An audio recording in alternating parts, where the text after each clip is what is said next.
Hey, you State fans. This is Trevor, sound engineer for the Front Row Show. Come join us at Savannah's Barbecue, 880 South Main, for a road trip watch party. The only place where you will be able to enjoy good food at a good price while hanging with the boys from the Front Row Network as we cheer on our Aggies. Kickoff 7 p.m. Go U State.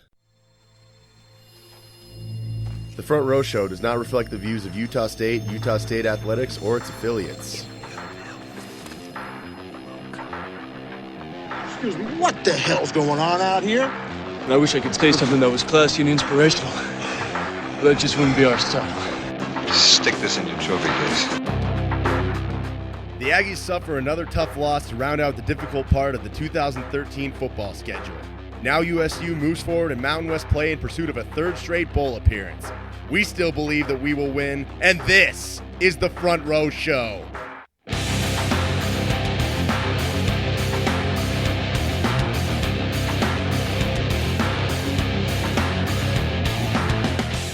What's up, Aggie fans? Welcome to another episode of the Front Row Show.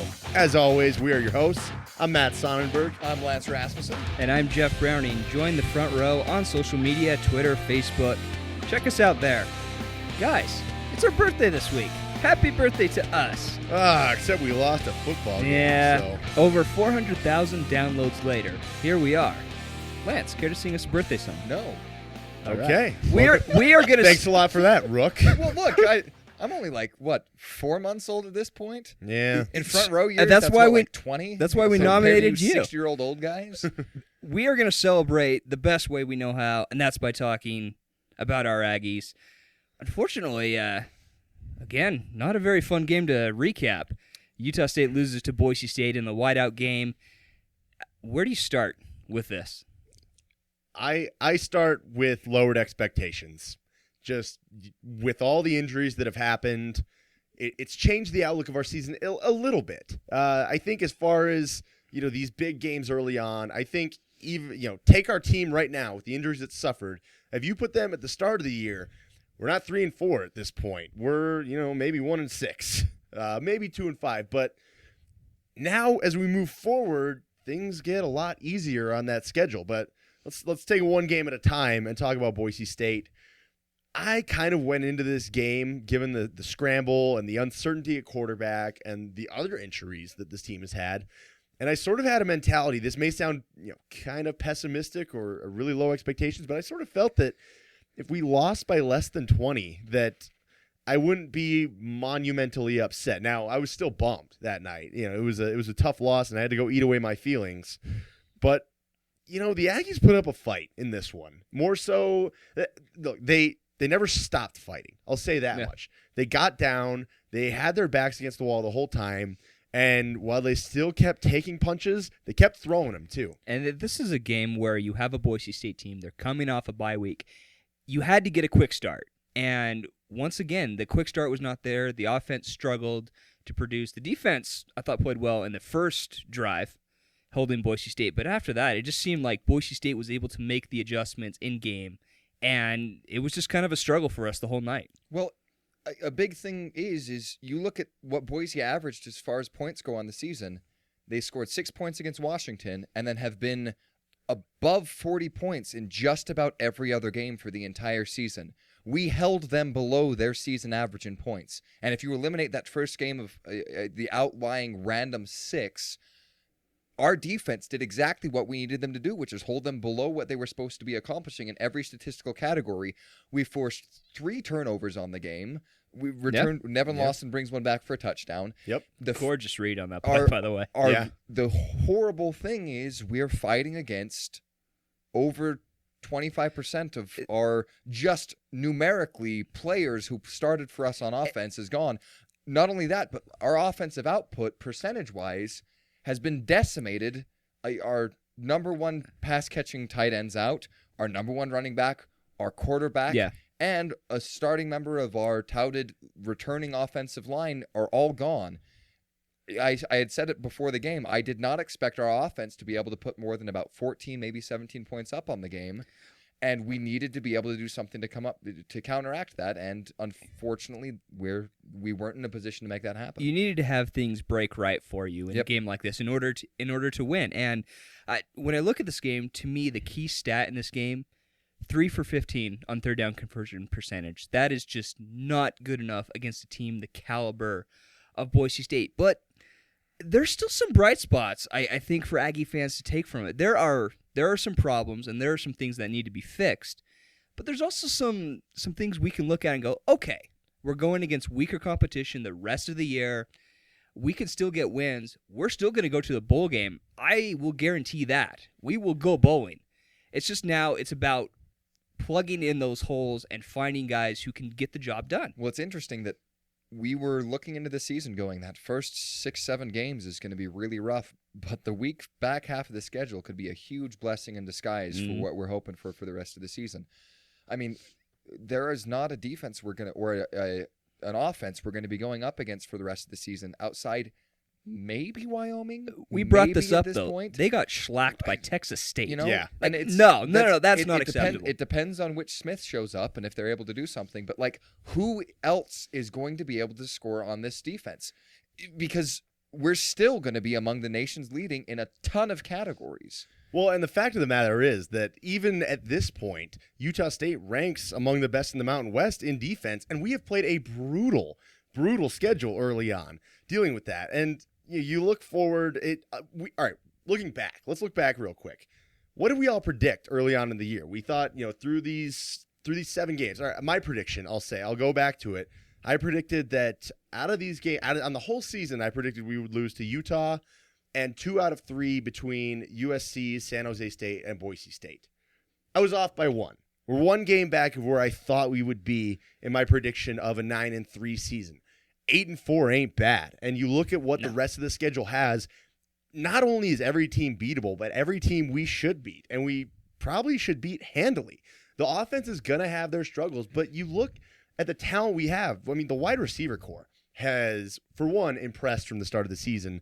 But I think you can make an argument that they're going to put it on themselves knowing that they need to get better. And you look at the second half of that game, and they're producing. I mean, Travis Reynolds had almost 150 yards in that game. Maybe he might have even gotten to that mark.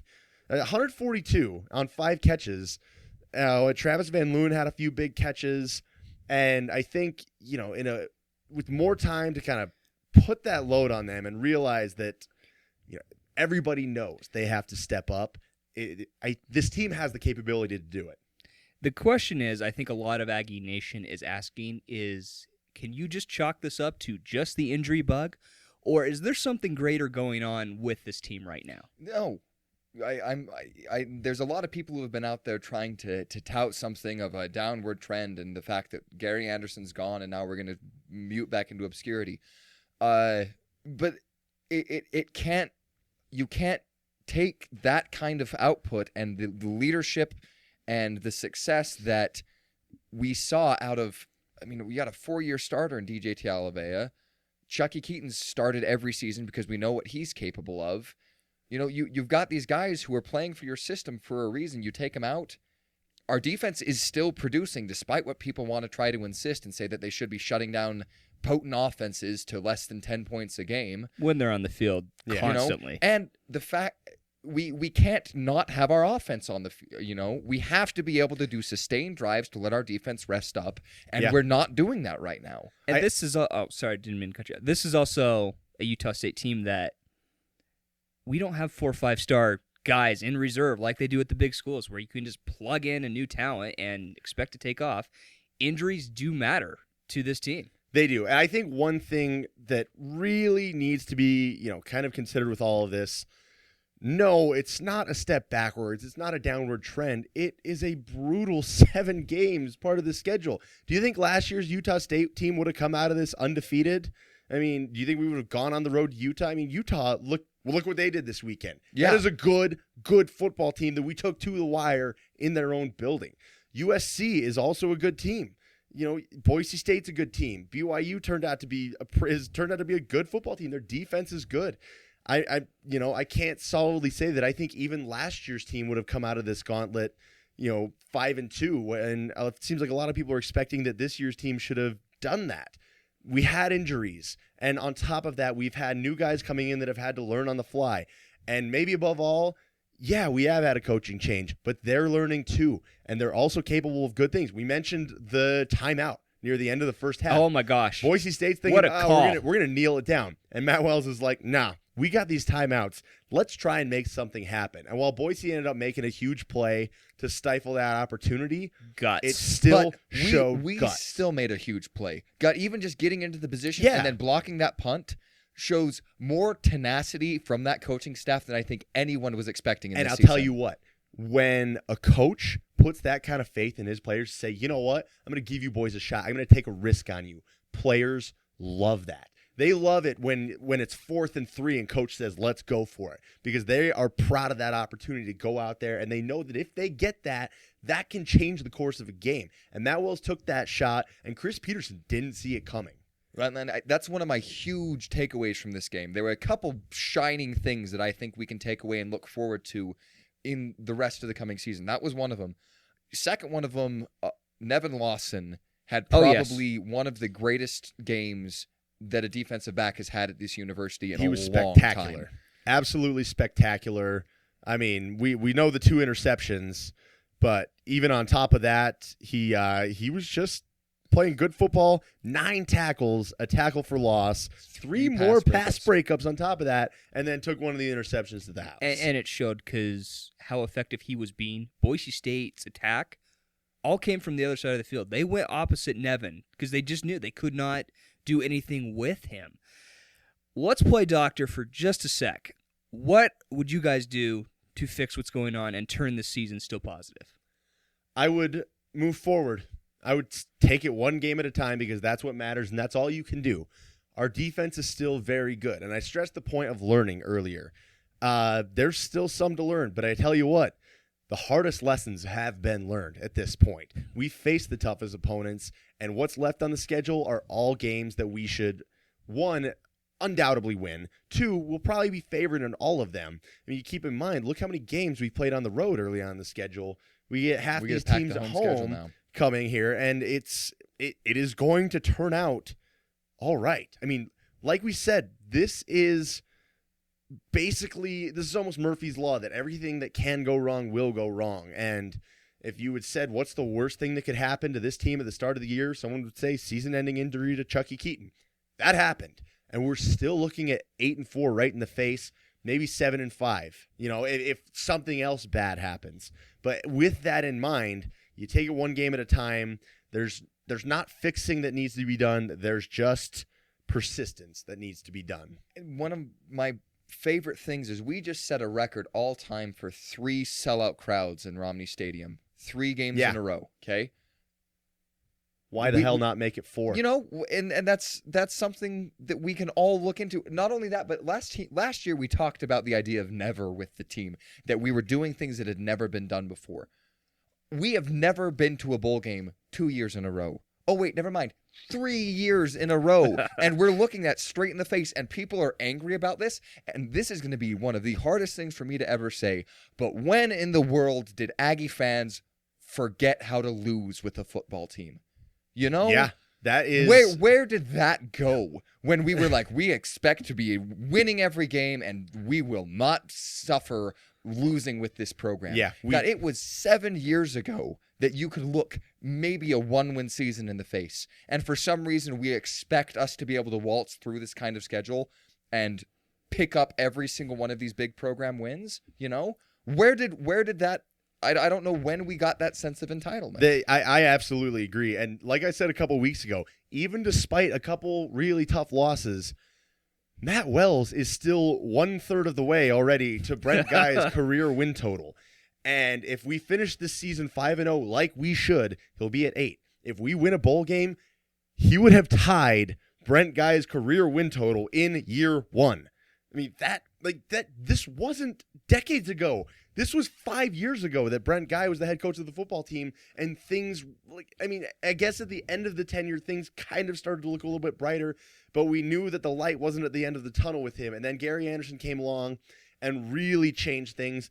But Matt Wells is a continuation of what Gary started. Half the coaching staff is a holdover from last year's staff. They know what they're doing.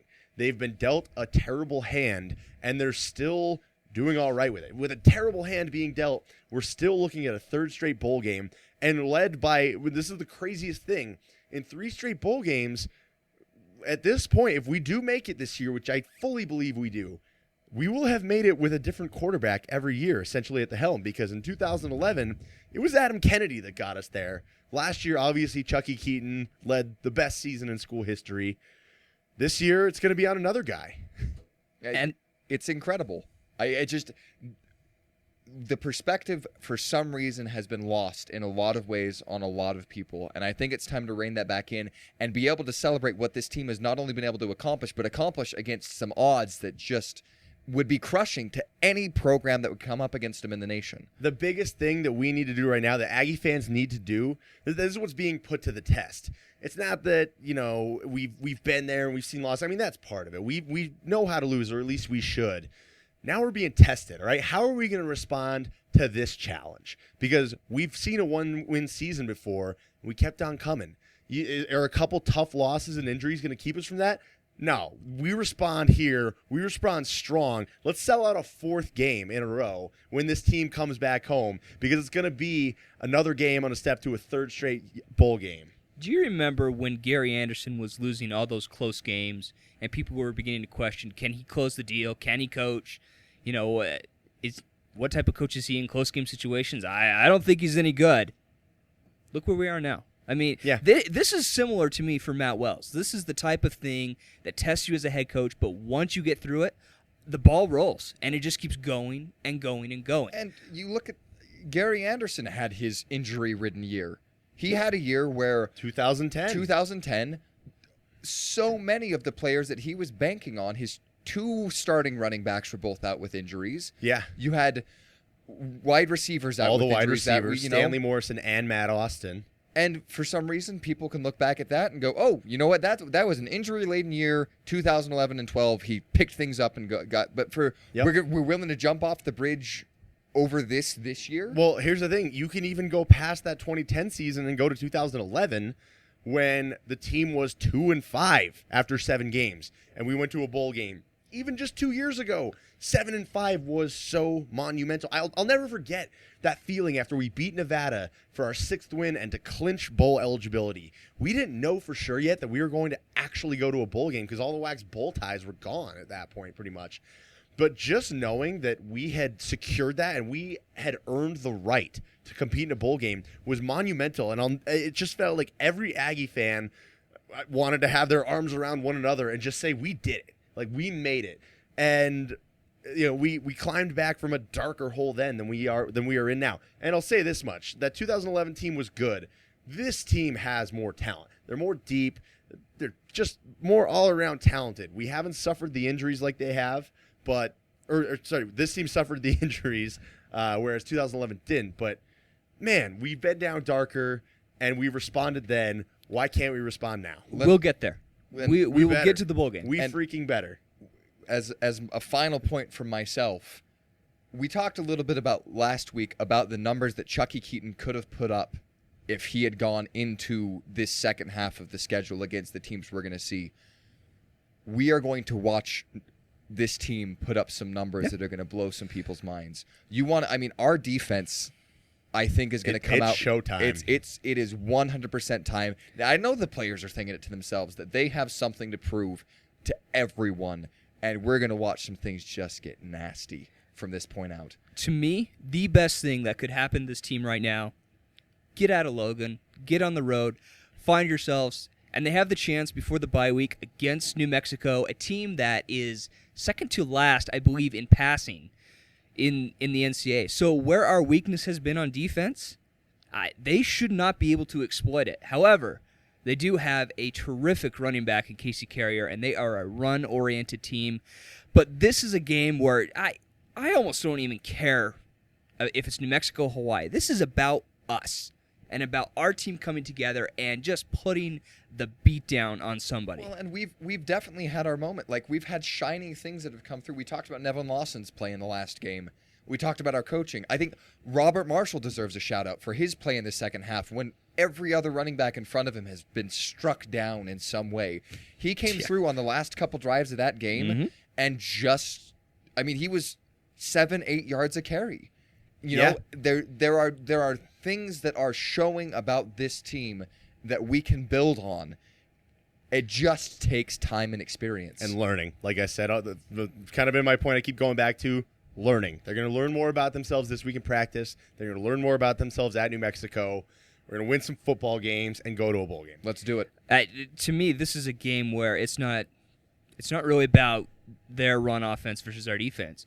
The big question, I think, for Utah State fans is the quarterback situation. Darryl Garrettson was named officially the starter for New Mexico, and it's going to be interesting to see how the freshman does. What are your thoughts on what it will take to get him going and to get him comfortable? Protection, first and foremost. The offensive line has got to give the kid time. He's much more of a pocket passer than Chucky Keaton, and he's going to need room back there.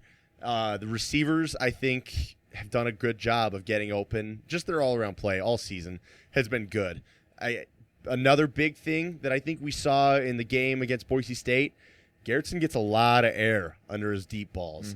That has got to be locked down. He needs to be kind of throwing more bullets down there, because if you get loft under those, there's going to be guys that can make a read, that can step underneath it, cut off a receiver's route, and cause turnovers, and we can't have that. This offense needs to protect the ball, even if it means we're running, shorter routes and pounding the ball up the middle with Rob Marshall, fine. But I think we're still going to be able to move it, and let's not forget that Matt Wells is a guy that knows how to coach up some quarterbacks, all right? Yeah. He brought in Chucky Keaton from day one and made him a stud. And when Chucky went down, he had Adam Kennedy waiting to take over the reins and lead USU to that bowl game that season.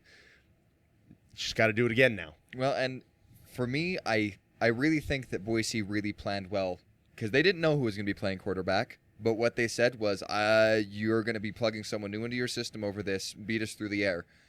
Because they didn't bring a whole lot of pressure on a quarterback all the time. They had a couple dialed-up blitzes. Yeah. But most of the time, they were dropping a lot of guys into coverage and saying, make your reads.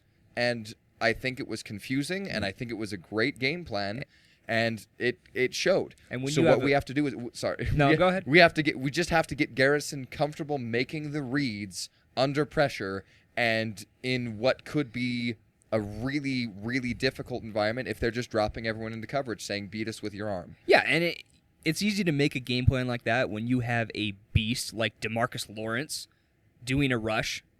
I don't know that New Mexico has anyone of that caliber. They don't. Yeah, that's pretty easy. So this should be a situation where Garrettson can develop some rhythms, develop some timing with the receivers. I like Garrettson as a person, and he showed some flashes in that game. I mean, those two interceptions, you can chalk those up to freshman mistakes. But that last drive, he was perfect through the drive. And the thing that stood out to me is on the pass to Travis Reynolds, he looked off the safety, and the safety bit just a little bit to give him that pocket, and he laced it in there.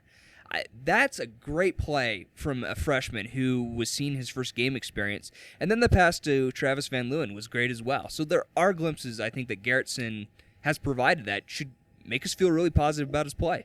Things are lining up really well. I mean, we've got should be a very good confidence builder game in New Mexico, and then a bye week to get trained up and spend some time learning. So I am amazingly optimistic for the way that the rest of the season lines up. For once, the schedule is working in our favor right now. Yep. For the second week in a row, we're going to dive into a little basketball. Utah State held an inter-squad scrimmage, and it, from all accounts, turned out very well. Jalen Moore, particularly, was impressive for a freshman. Yeah. What were the numbers on him again? Something like 19 points and 10 rebounds?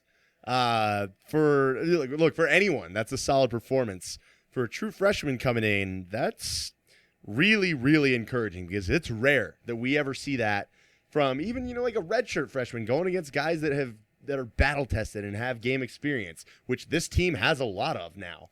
And here comes this new kid lighting it up. But at the same time, it's a scrimmage. A lot of things can happen. We've seen guys light it up in these before and then completely flame out and spend half a year in the program. But in Jalen's case, like I said, for a freshman to do it, that says a lot. And this kid's going to be here for a while, and he's not- going to be something Very, good. very good. Not only that, we have never had someone with the pre-college build-up that he has had come in and ever perform like that. Yeah, we've never had anyone with a pre-college build-up in our program before. Yeah. You know? So you take him and say, people were saying he has the biggest upside of any recruit out of the state of Utah that will be playing for any of our teams. Fact. And then he's able to come in and perform like this in just a scrimmage against what could be a very, very good opposite side Aggie team. Yeah. I mean, not just Jalen Moore either, but we got some solid performances from a lot of people. We had a 14 rebound performance from Kyle Davis, the transfer Yes. from Southern Utah, that I think a lot of people are curious about because we've seen the numbers of what he did the second half of his freshman season at Southern Utah, and you know a lot of people want to write that off and say, well, he was doing that in the Summit League or whatever conference they're in. I believe you at the time they were. can't teach hustle, though. You can't teach hustle, and there's just something like there's a lot of people back in the day that wanted to write off Ty Wesley because he was playing in the WAC. He's a good basketball player. If you can perform well at a lesser conference, you're going to be able to perform well in a tougher conference. Well, I you mean, might not have as big a role, but the fact that he's shown he can perform and he's coming in and doing well so far appears that's encouraging. Well, and Stu Morrill, I believe, and I may be completely misquoting this, but I believe he has said if someone's scoring 40 points, averaging 40 points in church ball, it's worth looking We'll into. take a look. You know? Yeah. It's a matter of finding talent where talent is, and in today's world, you can find it anywhere. I don't think Kyle Davis is going to come in and start for this program day one. Probably won't ever develop into a starting power forward for us. But what we need right now is depth, and that's what he's bringing to the table. See, given the situation, though, I think he has a very good chance of starting from the get-go. Yeah. Because Ben Clifford, the would-be starter, I think, going into the year, is hurt. And Sean Harris, we'll see what he brings as, practices go on. We'll see how he develops. But, Kyle Davis has one impressive showing under his belt now. And if he keeps that up, and if he has some hustle, and if he can defend especially down to that position, we're going to see him on the floor quite a bit and probably is in a starting role early on. You look at the rest of the team. I mean, Jared Shaw, double-double, 12 points, 12 rebounds. That's what you want from your 6'11" big man. Preston Medlin, Spencer Butterfield. We know what they bring. Here's my thing. Marcel Davis, my boy. 9 points, 7 assists. That's about a perfect stat line for a point guard for Utah State. If he does that consistently throughout the year, I will be one very, very happy idol worshiper. Well, it's great because we finally have point guards who are in the system. No, I shouldn't say finally because we've had quite a few over the years, but this is Davis's second year, and he's already going to be this comfortable in what he can do. And as we were talking a little about before the show started, he has offensive threats he's going to be able to go to get the ball. Towards the end of last year, things were getting pretty grim as far as where he was able to go with the ball to even get assists. We've got Shaw's going to be an offensive threat. Plug Medlin, in Butterfield, plug in wing Moore, player's name Berger. here will be an offensive threat. Yep. And that's the other great thing about Kyle Davis is we don't need him to come off the bench and score points. We need him to come in, Crash man those up on boards defense, and get crash us boards. second chances too. Yeah. I think another thing that is really interesting to point out is that we've got 2 point guards returning. How often do you ever see that under Stu Morrill? 2 point guards returning that both had a lot of starting experience last year. We saw Marcel Davis early on before the injuries kind of hit him and how well he was performing. But later on, Tanel Rowland really got it going. And to have that experience coming, I can't think of the last time we had 2 returning point guards. The only thing I can maybe think of is Dave Pack and Chris Huber. Yeah, I mean, Jared Quayle, Jackson Meyer, maybe? Yeah, kind of, I guess. It's not the same. It's not the same, though. Well, look, that championship caliber team. Tell you that much. There you go. I mean, you want Rowland to be that sharpshooter off the bench that spells Davis but can provide some offensive scoring.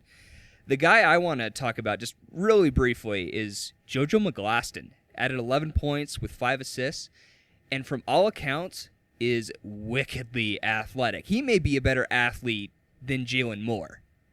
And I would guess he'll redshirt just due to depth. Yeah, but you gotta like should. a guard like that in the program for the future. You know what? Like I said earlier, for a true freshman to come in and do well in these scrimmages against a lot of guys that are battle-tested and have played big minutes in big games against tough teams, it says something. Now, 11 points isn't overly eye-popping, but that ain't bad. And this is an experienced team that he had to go play against. And if he is as athletic as we hear, and we said when he committed that apparently Stu Morrill challenged him to be the best defender that he's ever coached. That says something about this kid. You got to think that they might not have had the big names like Jalen Moore and JoJo McGlaston might not have been these huge names, but we know Jalen Moore would have been if he hadn't committed to USU so early. So what's to say that JoJo McGlaston wouldn't somehow slipped under that radar as well? Well, I know he did because I talked with a guy last year after he committed that is a recruiting scout over on the West Coast, and he said that JoJo McGlaston was being recruited by Pac-12 level teams, but he just kind of flew under the radar. It's just a scrimmage, I get that, but it's so fun to talk about basketball again, and I believe next week we'll be releasing our front row basketball preview for this next year. There's some fun things in the work for this coming basketball season. I am excited in every way, shape, and form for not only just the team, but the experience and everything that's going to be able to go into it. I'm excited for you, Lance, because I know a little bit what you're talking about. It will Secrets. Beans will be spilled at a later date. Hey, let's sheet some tweets. All right, leading off, Jeff Johnson tweets in. He says, could we rate the Mountain West teams 1 through 12 in football? Right now? Yeah, right now. No. Well, I mean, I think you could. You could, yeah. I Fresno State would be getting number 1. Fresno State would be number 1 right now. Boise State, I think, number 2. It's hard not to put us number 3. It's pretty hard not to put USU number 3 at this point because a lot of the rest of the conference doesn't look that good. Number 4, probably Wyoming, maybe San Jose State. I'd go Wyoming, then San Jose. And then after that, do you have Air Force? Yeah? Nevada, maybe? Oh, yeah, Nevada. Nevada's above San Jose State. So you got, Wyoming, Nevada, San Jose State. And then the rest, it's UNLV. So who's 12? That's the big question. San Diego State? Make a fair point. That's the thing. I feel like this is what we kind of have to find out for the rest of the season. And hey, guess what, though? We're done playing the top 6. Right. Well, a matchup with Fresno is not entirely out of the picture. I like that. I like that a lot. I do too. We'll make a deal with you, Jeff. We will talk to us in 3 weeks. We'll give you a complete ranking in 3 weeks. Done deal. Ned Adams, who, by the way, finally changed his Twitter profile back to Utah State. Thank you, Ned. He says, what's the key to get the offense scoring more points? I agree with you. I think it's protection for the quarterback. Protection's big. I also think we've got to just ground and pound. Give it to the fist. Yeah. Give it to him. The fist, Rob Marshall, who had a great game. If Joey DiMartino can still be the Joey DiMartino if he can get early in this and, year, yep. I think we gotta give those guys carries and a lot of them because you don't want to put too much stock in a freshman quarterback's arm. Todd Alder tweets in. He says, has Keaton's injury affected our defense? They haven't looked the same since he went down. Yes. I will without a doubt say yes, it has affected the defense. A, because it was an emotional thing when he went down in the game that they went up against BYU. And you had then on offense wasn't able to do things against a really potent defense. So our defense spent a lot of time on the field and got tired. And they still really performed this last game. I don't know. Once again, for some reason, people are writing off Boise State going, that should have been a win on our season. We should have held them to less points than we did, but we held them to the second least points they've scored this season. And once again, you take that Washington game as the weird outlier. We did fantastic against what their offense has been able to do this season so far. Our defense has been doing good. Despite being on the field so much. We lost the time of possession battle by like 6 minutes. In this game, and that makes a big difference as things go on. So Yeah, the defense. It's been affected. They're going to be fine. Yeah, it's been affected in that instance, but moving forward from here, we keep saying it. It's the theme of the show. The schedule gets so much easier, and the offense will be able to move the ball more. The defense won't be faced with as tough a task. You got to think they're going to be fired up, and they're going to see the opportunity in front of them to go to another bowl game. I think that we're going to see some really impressive things from them. I mean, it was a great thing. This is a throwback to earlier, but like being able to look at Boise State fans, we had some good ones sitting by me where I was at this year. I wish I could say the same. Yeah, no, we had a couple really classy guys, and like to be able to go up to them and go, "Hey, I wholeheartedly expect to come visit your city in December." Like that was a great feeling. It really is a tale of two seasons. When you look at the first half of the schedule being so tough, the back half being so weak. It's like two different seasons. Ogden Aggie tweets in, he says, "Am I just blinded by Garrettson's upside, or should he really take the reins from here on?" Matt Wells agrees with you. They seem like fairly equal talents between him and Harrison. Thoughts on that? I think with Harrison, I maybe it's fair to say he's reached his ceiling. And if he and Garrettson are not that far off, and that's the case, when Garrettson's ceiling is quite a bit higher, when we think if they think Garrettson could be the starting quarterback of this program one day, and Harrison has reached the ceiling, Garrettson's got to be the guy. If you're going to see steady improvement through a couple games, and he's going to be performing well by season's end, there's a lot of value in that, because season's end is when the bowl game's going to be. And the wonderful thing is technically, if everything works out, which we've not been able to trust that this season, but you could see Garrettson redshirt next season. You watch Chucky Keaton come back, take the reins again, take over his senior year, and Garrettson still gets his 3 years to play the way that we had always anticipated him being. Exactly. The trick is playing Chucky for an entire year and letting Garrettson come in. It's going to be an interesting scenario. If Keaton does come back next year and Garrettson is allowed to redshirt with game experience under his belt, he may turn out even better by the time he takes over the program. We don't know. Charles Anderson agrees with you on that. The USU volleyball team tweeted us and wished us a happy birthday. Thank you, great. volleyball team. It was really cool. I actually went to one of my first volleyball games against BYU last week. We had a really good time. New Mexico. Well, they played New Mexico. It was because we were camped out for the BYU game. We went over and checked it out. It was a lot of fun. I apparently have a lot of actual weird ties actually to the team, which was great. We yelled awesome Breaking Bad taunts at New Mexico the whole game that none of them understood, but it was fun. Ask him who their high school chemistry teachers were and things like that. It was a good time. Here's the question, Lance. Will you go back? Oh, yeah, I'll be there. Excellent. I mean, Kyle Haywood is there every game. Much. Yeah, I used to never miss a volleyball game when I could get in with my student ID. Yeah. They're a blast. I would go lose my voice there regularly. It was a lot of fun. WA Aggie fan tweets in. He says, "I can't read all the Debbie Downer BS on the message board fan right now. It's ridiculous." And then he also says, "Crap ain't crashing down, and team reads that overblown crap too." Just a thought. Do you agree with him?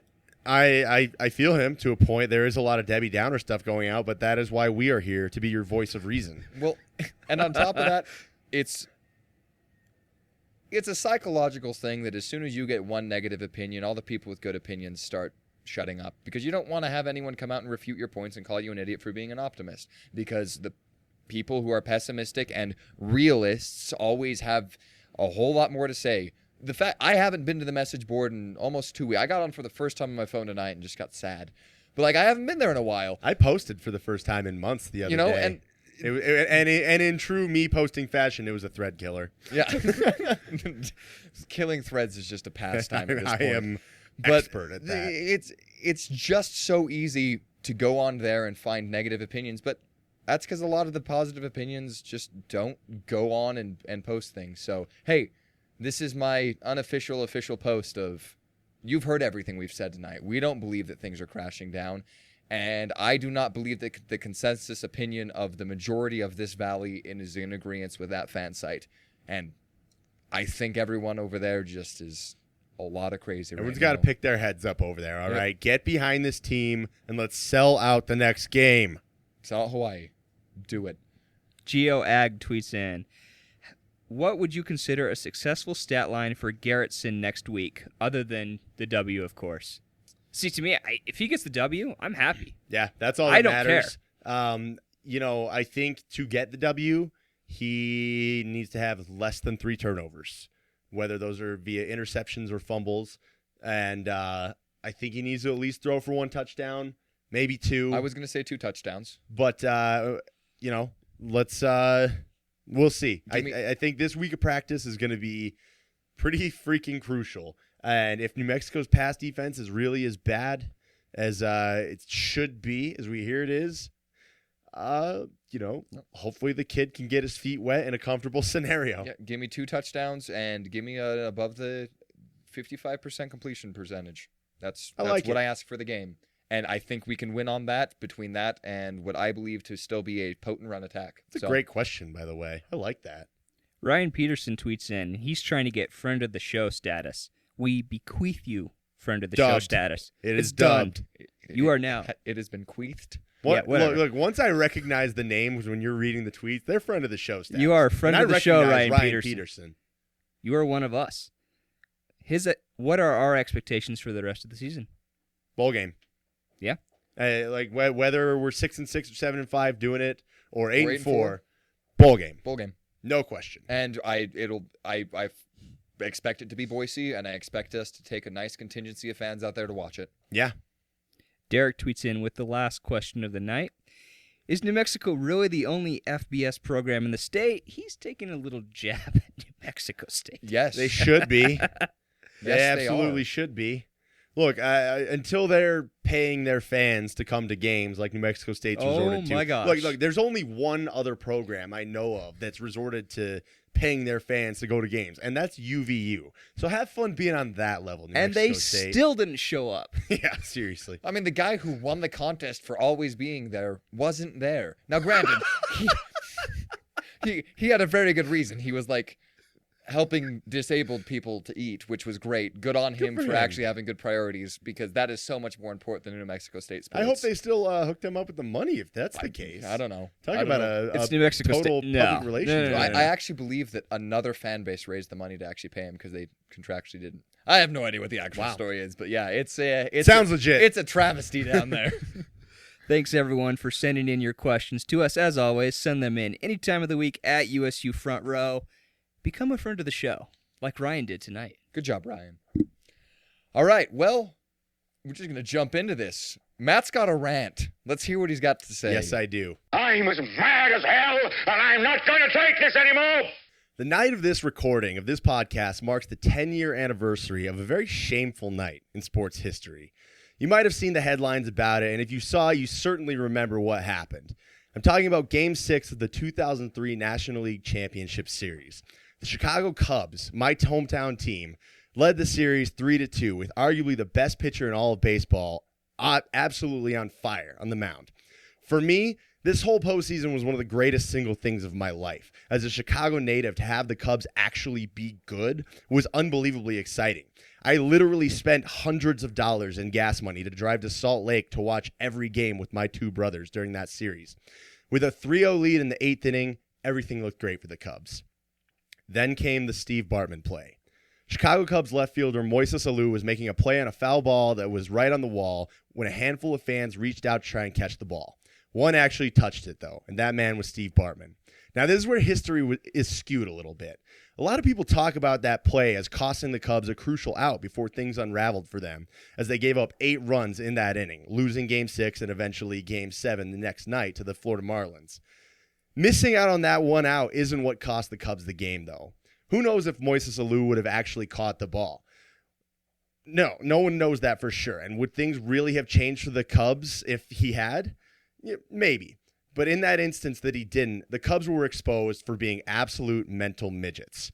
Rather than man up and stay focused, the Cubs sulked down like they were victims for the rest of that inning, dwelling only on that one play that didn't even really take place on the field, rather than focusing on moving forward and making plays within the field of play. For the Aggie fans out there who are looking at a couple tough losses and big injuries as a death sentence for this season, it's not unlike that can't wait to say die attitude that doomed the 2003 Chicago Cubs team, and in many ways the entire Chicago Cubs franchise. We know the start of this schedule. We knew the start of this schedule was going to be tough. A lot of us predicted 4-3. We're one short of that. One game short of that with a very winnable schedule in front of us. And sure, our most exciting player is out for the year, but this team is more than one player or even a handful of injured players. The entire rest of the schedule is not only winnable, but we should be expecting to win them. Think back to only 2 years ago when we were 2-5 at this point, down by more than 20 points against Hawaii at halftime, staring 2-6 right in the face as we had just watched Chucky Keaton taken away in an ambulance. But that team endured. Not only did they come back against Hawaii, they ran off 5 straight wins with their backs against the wall. And never were their backs against the wall more than during that Hawaii game when they manned up when things got the darkest. We're a step ahead of where we were at that point. We're 3-4 right now. And you can make a fair argument that our remaining schedule this season isn't even as hard as it was in 2011. To top that off, I believe this team is quite a bit better than that 2011 team was from an overall talent standpoint. We stressed it last week, and I'm stressing it again this week. Do not, under any circumstance, give up on this team. These Aggies are good. These Aggies are very good. Remember who we are and where we've been as Aggie fans and appreciate how good we've got things still. We get the thrill of seeing another young quarterback lead the Aggies to a bowl game, and I do believe it will happen. Don't jump off the cliff when we've still got so much higher to climb. And to go with the theme for this year in Aggie athletics, I'd much rather join the climb than jump off a cliff over a couple tough losses.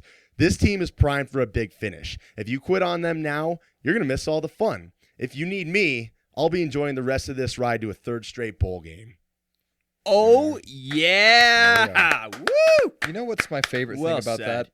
Like, when you say that this team is not just one player, I think Chucky Keaton would be the first person that would tell you that. In fact, Chucky, if you're listening to this, good on you, man, because I know that you are doing everything you can to make the team believe in themselves at this point. And they should. They should, in every way, shape, and form, believe that they can come out the rest of the season undefeated from this point out. I'll say this much. This team isn't a Moises Alou or a Mark Pryor or anyone on that 2003 Cubs team, who I still love, by the way.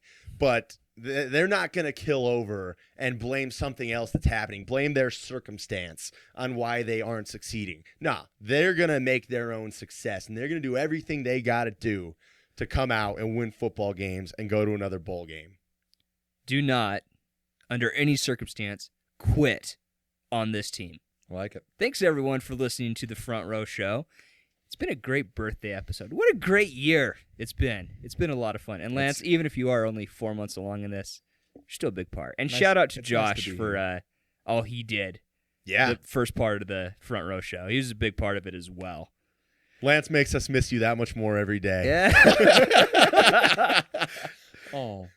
Kidding, Lance. You're great. I'll second it. Again, thanks everyone for listening to the Front Row Show. Interact with us anytime on Twitter at USU Front Row. Social media is where we're at. Come be a front rower with us and continue to join the climb. For the Front Row Show, I'm Jeff Browning. I'm Lance Rasmussen. And I'm Matt Sonnenberg. Go Aggies!